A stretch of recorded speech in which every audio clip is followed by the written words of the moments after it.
Well, welcome everybody to this management overview of atrial fibrillation for general practice. My name is Karen Phillips. I'm a cardiologist and heart rhythm specialist. I have been running an atrial fibrillation service at Greenslopes Private Hospital in Brisbane for over a decade now. And I'm now director of the Brisbane AF Clinic, which is a new service wholly dedicated to the comprehensive management of atrial fibrillation. So whether you're new to general practice or you've been a family doctor for decades now, I hope you'll get something from this overview. It's been a couple of crazy decades of new knowledge and explosion of therapies in atrial fibrillation. So time for a bit of a crash course in where we're at. Firstly, how likely is a GP to see atrial fibrillation? Well, surveys and studies on Australian populations suggest that AF affects approximately 2% of the whole population as it stands in 2020. So that's equivalent to around 500,000 people in Australia.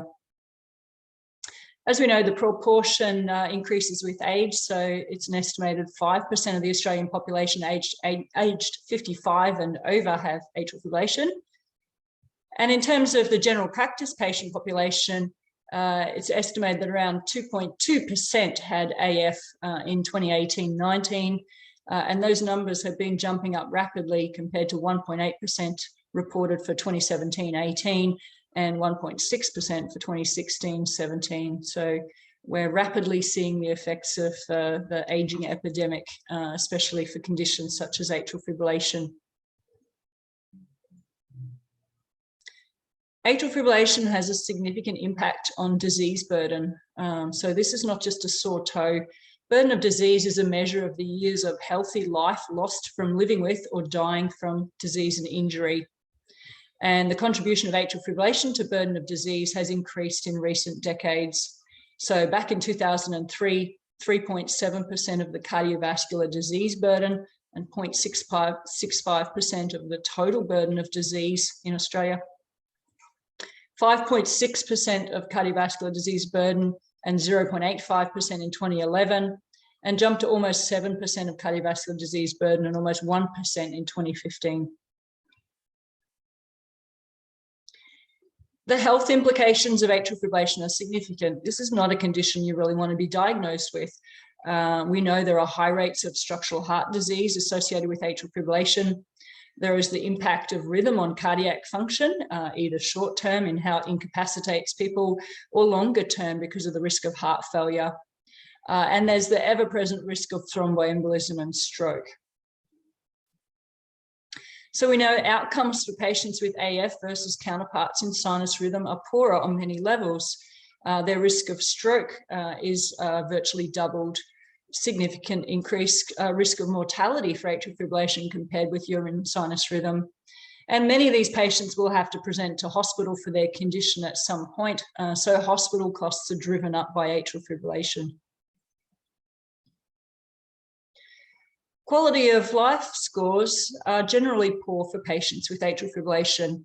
And this may come as a surprise. Obviously, there's a spectrum of atrial fibrillation symptoms which rate from nothing for some patients through to feeling like they're dying for other patients. Their physical functioning, vitality, general health, emotional, social functioning can be poor.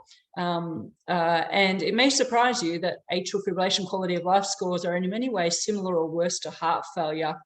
And when you look at atrial fibrillation, general population, recent myocardial infarction and heart failure all represented on this graph, you'll see with regards mental health index, atrial fibrillation patients have worse mental health indices than any other cardiac condition. And that comes down to the unpredictability of this condition, that some patients don't know from one day to the next if they're going to be feeling well or unwell. Not surprisingly, atrial fibrillation hospitalisation rates have steadily been increasing over the last couple of decades. And patients are accessing more complex treatments for atrial fibrillation. So rhythm control strategies with cardioversion and cardiac ablation procedures are increasingly being accessed.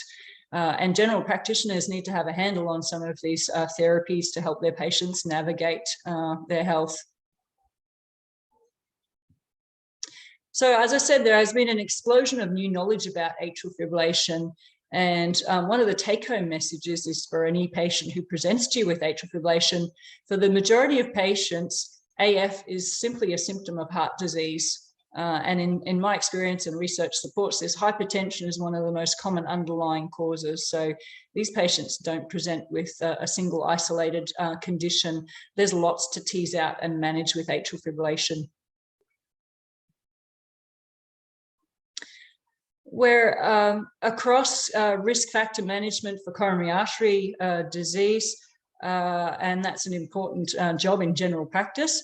But you need to have a new appreciation for the risk factors that are recognized for atrial fibrillation onset and progression. And these include obesity, poor fitness levels, hypertension, as I mentioned, obstructive sleep apnea, alcohol consumption, diabetes, and hyperlipidemia. And all of these issues need to be assessed and managed alongside atrial fibrillation in order to care for patients effectively in the longer term. So why do GPs need regular updates on AF? Well, as I said, there is a level of complexity of management of this condition because of the associated cardiac conditions, comorbidities, and risk factors that are commonly seen.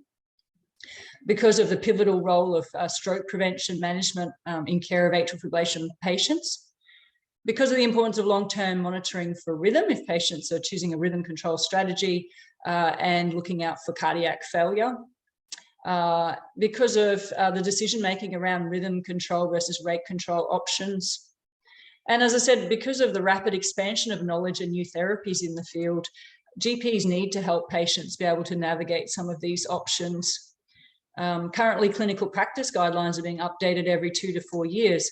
It's hard for specialists to keep up with that, let alone that filtering down into general practice. So let's take the opportunity for an update. All right, so this is the overview of initial management of AF in general practice, but we're proposing to do an AF masterclass. So this will be a series of 4 modules in order to fully cover new and integrated AF knowledge. So we're doing module 1 today, which is the crash course in initial management, but we're planning 3 other modules, which will do a deep dive in some of these issues. AF management overview, looking at the 3-pronged approach, looking at stroke prevention, but it's bigger than that. We're going to talk about AF in the brain, strokes, bleeds, and dementia, and a bit more detail about AF rhythm management, including ablation therapy. We'll look at some mini modules as well, try and get you up to date on technology and wearables for monitoring rhythm, and perhaps eavesdrop on a specialist explaining some of these new therapies to a patient, AF ablation or left atrial appendage device implant procedures. So I hope you'll join us for the other modules as well. All right, so today's topic, management of first diagnosis of atrial fibrillation. So when a patient presents to your office and you suspect or there's some suspicion about atrial fibrillation, the first goal is establish the diagnosis. Second is to stabilize the heart rate or rhythm. We need to have a look at whether stroke prevention should be initiated promptly. We need to commence a cardiac and other workup for comorbidities and risk factors associated with atrial fibrillation onset and progression. And importantly, we need to review and reassess the patient intermittently. So let's have a look at all of these. So management of the first diagnosis of atrial fibrillation is, first we need to establish the diagnosis. So atrial fibrillation has the hallmark irregular pulse. But the diagnosis itself is an ECG-based diagnosis. So we need a 12-lead ECG to confirm. Next step, as soon as we have the diagnosis, is decision-making around inpatient or outpatient management. So a patient presents to your surgery, we confirm a diagnosis of atrial fibrillation. And the next thing running through your mind is, okay, what next? And that relates to presentation in terms of patient's hemodynamic stability, the severity of symptoms, and complexity of comorbidities.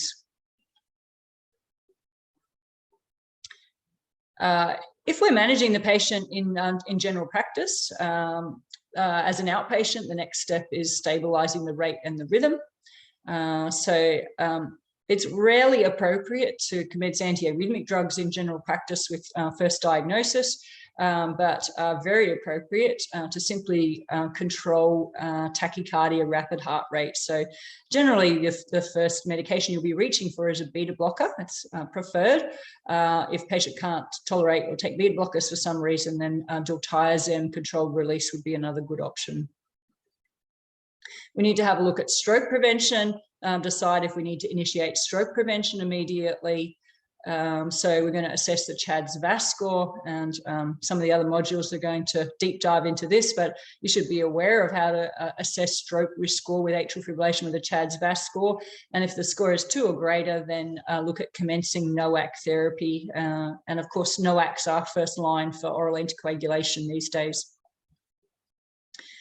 You want to commence a cardiac and other workup for comorbidities and risk factors. So a basic workup would include blood tests looking at thyroid function and in particular renal function for NOAC dosing. And if they've never had one, every patient diagnosed with atrial fibrillation should have an echocardiogram to look for other cardiac disease.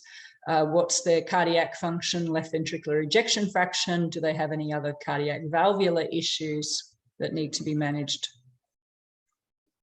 And then, of course, review and reassess.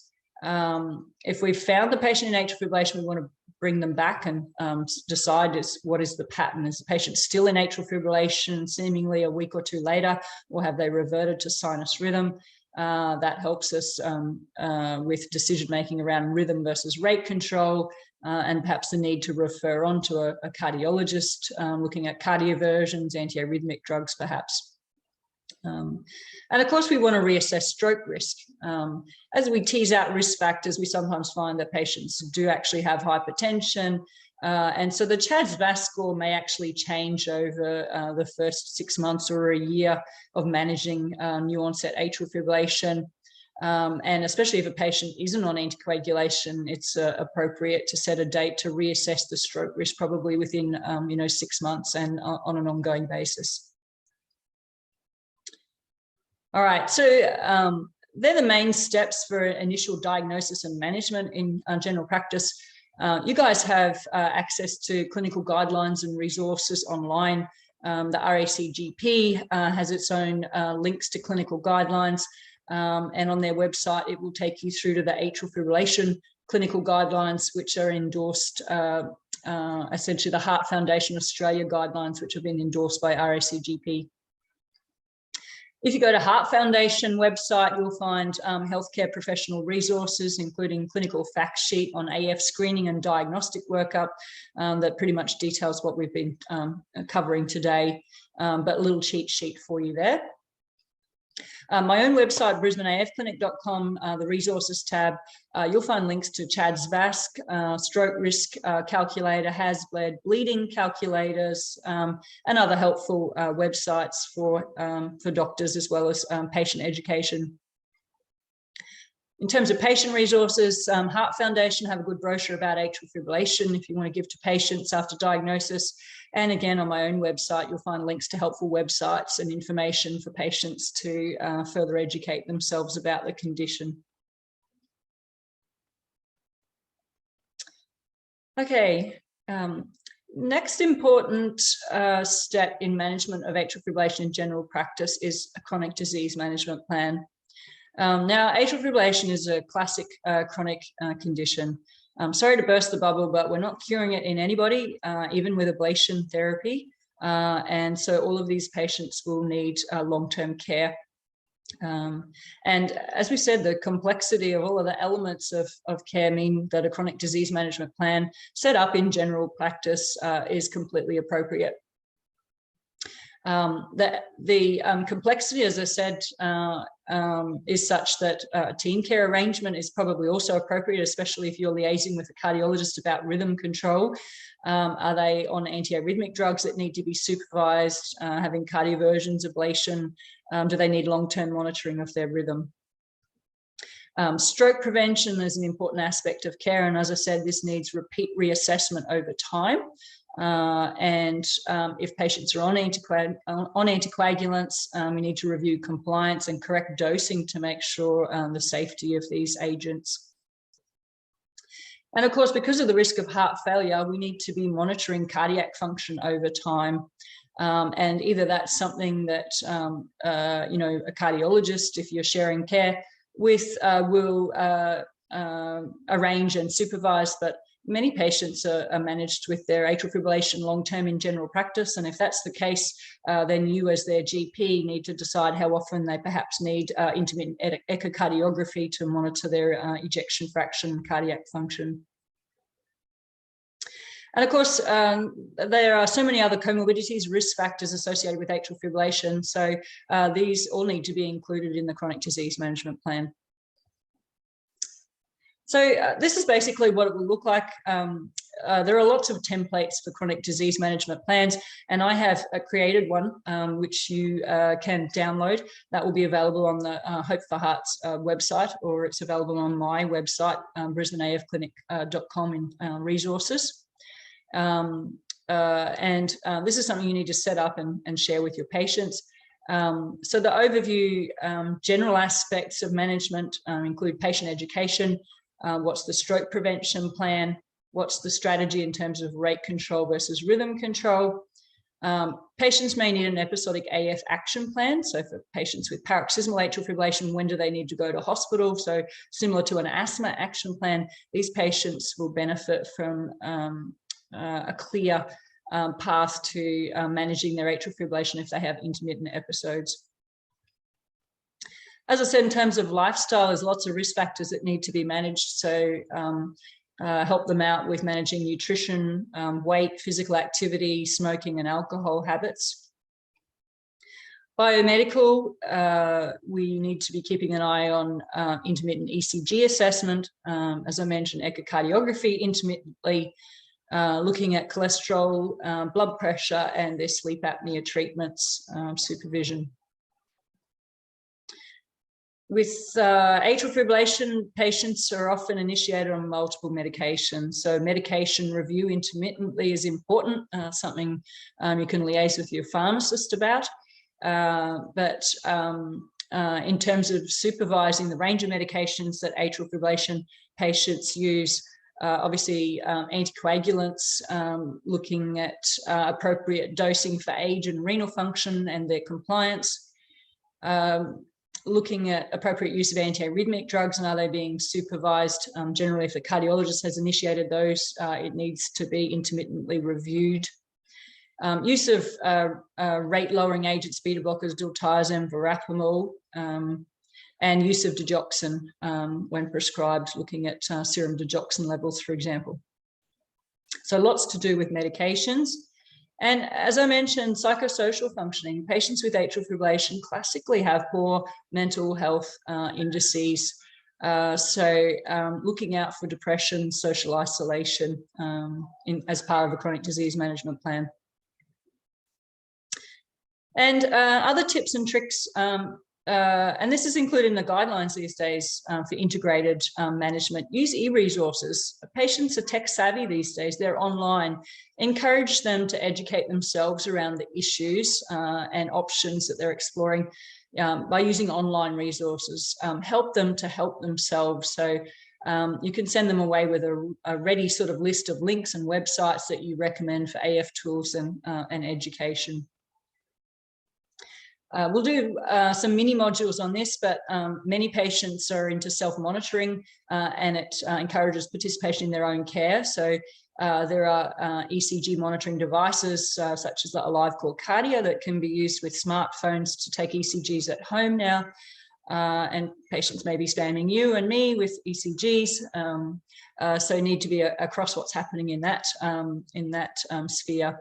And of course, home blood pressure and pulse monitoring are very helpful in a simple sense, especially for patients who are involved in a long-term rhythm control strategy. So they're looking out for when they have recurrences of atrial fibrillation at home. All right, now A final aspect that's imperative for GPs to be involved in is GP screening for AF for the over 65 patient age group. Now, around a third of patients with atrial fibrillation have little or no symptoms, and this seems to be far commoner in the older age groups. Why is that a problem? Well, because of the risk of stroke. If patients don't have warning symptoms, unfortunately, stroke can sometimes be their first presentation with the condition. And indeed, around 10% of strokes due to atrial fibrillation were detected in patients who were asymptomatic, and stroke was the first thing they knew about their atrial fibrillation. So screening is important because we may be able to pluck that person at risk of stroke and start them on stroke prevention before disaster happens. So opportunistic screening for AF is recommended in general practice in all patients over age 65. It's as simple as checking a pulse. And obviously, if it's irregular, perform an ECG to diagnose the atrial fibrillation. AF screening, pulse palpation should be added to every heart health check. Now, there is reimbursement for a heart health check in general practice. At the moment, it doesn't include checking the pulse, but please just check the pulse if you're doing a heart health check. It's important for being able to pick up AF. All right, so that's the overview. We're going to move on to some case studies to finish up, but to summarize what we've covered today, atrial fibrillation is going to be a common presentation in general practice, and its complexity and the evolution of AF acknowledgement and management means that GPs will benefit from regular updates on the field. Today, we've covered approach to initial diagnosis and management of atrial fibrillation in general practice. We've talked about the importance of setting up a chronic disease management profile for atrial fibrillation patients. And we've also covered the importance of opportunistic screening for AF in patients over age 65 who are being seen for any other reason in general practice. Okay, so let's finish up with some case studies to put this into practice. So case study one is a 72-year-old man, Alan H., and he's seeing you because he's been breathless for the last few days. He has a history of treated hypertension already. When you examine him, you find a rapid, irregular pulse, and his blood pressure is 130 on 82 millimeters of mercury. So what's the first management step with Alan H.? And if you said do an ECG, well, that's the correct answer. So first, we need to establish the diagnosis. He has an irregular pulse, some cardiac symptoms, and this is his ECG. And let's have a more detailed look at the computer diagnosis. Now, computerized interpretation of ECG is on the whole extremely accurate. It's said to perhaps even be more accurate than the average cardiologist assessment, and certainly more likely, unless you're an ECG expert, to be trustworthy if you're a general practitioner. So the computerized interpretation says the heart rate's 135 beats per minute, so quite tachycardic. Other detail on here, consider myocardial infarction. So there are flat T waves, there are T wave abnormalities the computer's picking up on, but the conclusion is rapid atrial fibrillation. So what is your management plan with Alan H? And as I said, the first decision-making step is, do we manage Alan as an outpatient, or is he better sent to the emergency department for inpatient management? And perhaps I suggest Alan should be sent to ED for management. And please note, you're never going to be criticised for treating AF as a cardiac emergency. In this case, rapid atrial fibrillation, some concerns on the ECG, possible myocardial infarction, he's got symptoms, no one's going to criticise you. Could you manage him as an outpatient? Well, if you're confident, I don't see any reason why not. And obviously run through the steps as we've outlined earlier about stabilizing rate, looking at anticoagulation, doing some workup, and then bringing him back to review and reassess. And if his heart rate's 135 and you start some, rate control and workup, you might want to see him back within a day or two to see how he's going. All right. Now, say you decided to manage him as an outpatient. Well, let's have a look at decision-making about sending him to hospital. When is it appropriate or more appropriate to send patients to the emergency department as a possible cardiac emergency or for expedited management? So what if his heart rate was only 100 beats a minute? Well, he's not particularly tachycardic. I'm not concerned about anything else. So yes, perhaps if his heart rate was a little slower, you might be happier to manage him as an outpatient with the appropriate steps. What if Alan had poorly controlled diabetes and treated hypertension history? Well, now we're faced with more comorbidities. That signals potentially higher risk of cardiac ischemia. Maybe we're a bit more worried about the possible myocardial infarction. Comment on the ECG. So a bit more complex. Maybe he needs to be assessed and triaged and managed faster in an emergency department and hospital. What if Alan looks pale? Well, that might indicate cardiac compromise. So use your gut feeling that this feels like it's a cardiac emergency. We're sending him on to emergency. What if Alan had crackles in both lung bases? He's been breathless, so maybe that might indicate he's got heart failure. So again, increased complexity, other cardiac issues going on here. Should have his treatment expedited through the emergency department. So really, this case study highlights what is the acuity of the problem. Is this a cardiac emergency that we're seeing?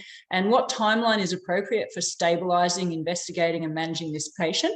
And that affects our decision-making on whether we blue light them, siren, send them to the emergency department, or whether we're happy to manage them as an outpatient in the general practice setting.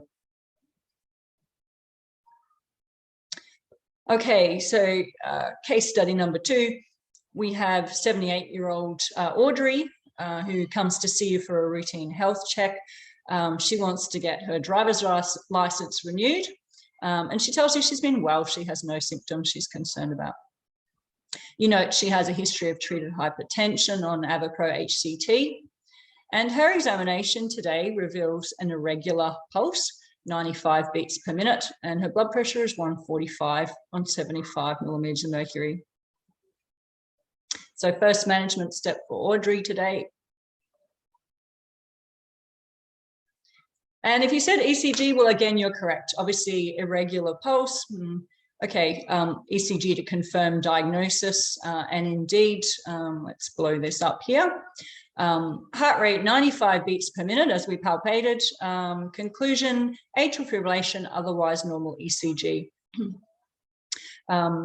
So not particularly tachycardic, atrial fibrillation, but otherwise nothing else flagged abnormal on the ECG. So what's your management plan for Audrey? And again, the first decision making is, do we send her to ED for management, or do you want to manage her as an outpatient? And again, you're not going to be criticized for sending an elderly lady to emergency with first diagnosis of atrial fibrillation. Maybe Audrey has private health and would like to see a cardiologist fairly promptly, so it can all be sorted out in hospital. But otherwise, Audrey might be a bit perplexed if you call an ambulance when she came in feeling pretty well. So obviously heart rate 95, she's otherwise well, no indices that she's hemodynamically compromised or unstable. So we're going to manage Audrey as an outpatient today. And so what are the next steps? So management components, stabilization. Her heart rate's not particularly fast, but maybe she'd be better with a heart rate of around 70 or so at rest. So we might choose to commence a low-dose beta blocker, and my favorite would be metoprolol, 25 milligrams BD, and we'll review this over time. Stroke prevention, when we add up her CHADS-VASc score, so she's a female, she has a history of hypertension, and she's age over 75, which scores 2 points, so her CHADS-VASc stroke risk score adds up to 4. And she's appropriate to commence on anticoagulation immediately. So we want to commence a NOAC first line. Pick whatever your favorite is and make sure that it's age and renal appropriate dosing that you select. We want to start a workup, so order an echocardiogram and some general blood tests for Audrey. And we're going to arrange to review her again and, perhaps a week time. There's nothing super urgent about this if she's on some rate control and anticoagulation. But when we get her back, we perhaps want to repeat her ECG as she's still in AF. And based on discussion and the repeat ECG and the echo and blood workup, does she need to be referred to a cardiologist?